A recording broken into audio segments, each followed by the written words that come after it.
வணக்கம். தாபா ஸ்டைல் காஜு பன்னீர் எப்படி பண்ணுறதுன்னு பார்க்கலாம். ஒரு அடிக்கனமான பாத்திரத்தில் 2 டேபிள் ஸ்பூன் எண்ணெய் விட்டு வச்சுருக்கேன். அதில் ஒரு கைப்பிடி அளவு முந்திரி பருப்பு போட்டுக்கிறேன். இது நல்லா பொன்னிறமாக வறுத்து எடுக்கணும். இந்த கிரேவி நல்லா ரிச்சாக வேணும்னா பாதி எண்ணெயும் பாதி பட்டருமா சேர்த்துக்கோங்க. நான் வெறும் எண்ணெய் மட்டும்தான் வச்சுருக்கேன். இந்த அளவுக்கு பொன்னிறமாக வறுபடணும். இது வறுபட்டதுக்கப்புறம் எண்ணெயை வடிச்சிட்டு வேறு ஒரு கிண்ணத்தில் எடுத்துக்கலாம். அந்த எண்ணெயிலேயே ஒரு பெரிய சைஸ் பெரிய ஆனியனை ஃபைனாக சாப் பண்ணி வச்சுருக்கேன். அதை இதோடு சேர்த்துக்கிறேன். இது நல்ல செவக்க வறுபடணும் வெங்காயம். அதுக்கு இந்தளவு எண்ணெய் கட்டாயமாக தேவைப்படும். எண்ணெய் குறைச்சலாக இருந்தால் வெங்காயம் ஈவனாக வறுபடாது. ஒன்று வறுபட்டு இருக்கும், ஒன்று பச்சையாக இருக்கும். இது நல்லா வறுபடட்டும்.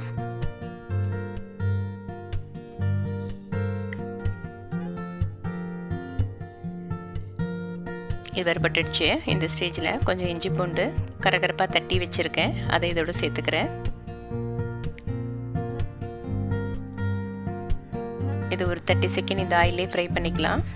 இஞ்சி பூண்டு ஆயிலே ஃப்ரை ஆகும்போது ஒரு நல்ல வாசனை கிடைக்கும் கிரேவிக்கு. இது கொஞ்சம் ட்ரை கிரேவி தான். 2 பெங்களூர் தக்காளியை அரைச்சி வச்சுருக்கேன். அதை இதோடு சேர்த்துக்கிறேன். இதில் இருக்க தக்காளியில் இருக்கிற தண்ணி மொத்தம் வற்றிடணும். நம்ம போட்டிருக்க எண்ணெய் வெளியில் வரணும். அந்தளவுக்கு இதை வதக்கணும். உங்களுக்கு அதிக நேரம் இல்லைன்னா டொமேட்டோ பியூரி சேர்த்துக்கோங்க. சீக்கிரமாக முடிஞ்சிடும். நீங்கள் ரெடிமேட் இஞ்சி பூண்டு பேஸ்ட் யூஸ் பண்ணுறதுனா இந்த ஸ்டேஜில் இஞ்சி பூண்டு பேஸ்ட்டு சேர்த்துக்கோங்க. நான் கொஞ்சம் பிடிச்சது வீட்டில் கரகரப்பாக பிடிச்சதுன்றதால கொஞ்சம் முன்னாடியே சேர்த்துக்கிட்டேன். எண்ணெய் வெளியில் வர ஆரம்பிக்குது. இது ஆல்மோஸ்ட் ரெடி ஆயிடுச்சு. இதில் மற்ற ட்ரை மசாலாலாம் சேர்த்துக்கலாம். கொஞ்சம் சீரகத்தூள், கொஞ்சம் தனியாத்தூள், கொஞ்சம் மல்லித்தூள், காரப்பொடி, கொஞ்சம் மிளகுத்தூள் சேர்த்துக்கிறேன். இது ஆப்ஷனல் தான். ரியல் ரெசிப்பியில் மிளகுத்தூள் கிடையாது. நான் பன்னீர் சேர்த்துருக்கிற எல்லாத்துலேயுமே சேர்த்துப்பேன். ரெடிமேட் கரம் மசாலா யூஸ் பண்ணுறதா இருந்தாலும் இந்த ஸ்டேஜில் கரம் மசாலா சேர்த்துக்கோங்க. நான் வீட்டில் வறுத்து பிடிச்ச மசாலா இருக்கிறதால லேட்டராக சேர்த்துக்கிறேன். ரெசிபிக்கு தேவையான உப்பு சேர்த்துக்கலாம். நம்ம சேர்த்து இந்த பொடியெல்லாம் பச்சை வாசனை போகிற அளவுக்கு வதக்கி விட்டுட்டு ஒரு 50 to 70 ml வரை தண்ணி விட்டுக்கலாம். நான் இன்றைக்கி 300 கிராம் பன்னீர் எடுத்துருக்கிறேன். அதுக்கு ஒரு 25 ml வரை தண்ணி விட்டுக்கிறேன். தண்ணி ரொம்ப அதிகமாக ஊற்றிடக்கூடாது. ரொம்ப அதிகமாக இருந்தால் அது ரொம்ப நேரம் கொதிக்க வைக்கணும். இது ஒரு ட்ரை கிரேவியாக தான் இருக்கும். அந்த ரொம்ப நேரம் பன்னீர் போட்டதுக்கப்புறம் கொதிக்க வச்சா பன்னீர் ஹார்ட் ஆகிடும். இது நல்லா கொதி வந்துடுச்சு. நம்ம கட் பண்ணி வச்சுருக்க பன்னீரை இதில் சேர்த்துக்கலாம்.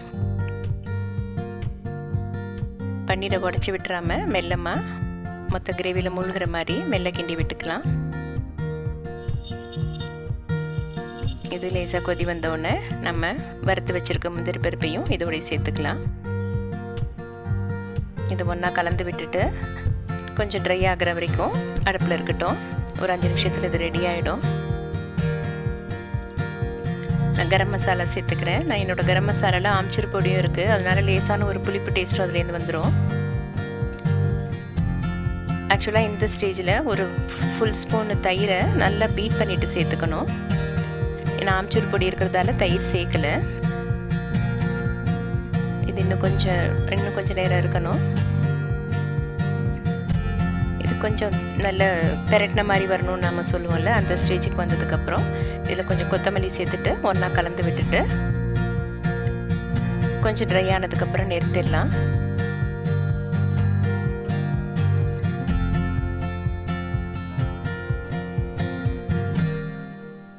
இது ரெடி ஆகிடுச்சு. இது ஃபைனலாக ஒரு சின்ன ஸ்பூன் நெய்யை மேலே அப்படியே ஊற்றிட்டு கலக்க வேணாம். இதை அப்படியே மேலேயே வச்சுட்டு அது இந்த சூட்லேயே உருகிடும். பாத்திரத்தை அப்படியே மூடி போட்டுற வேண்டியது தான். திறக்கும்போது இந்த நெய்யோட வாசனை ரொம்ப நல்லாயிருக்கும்.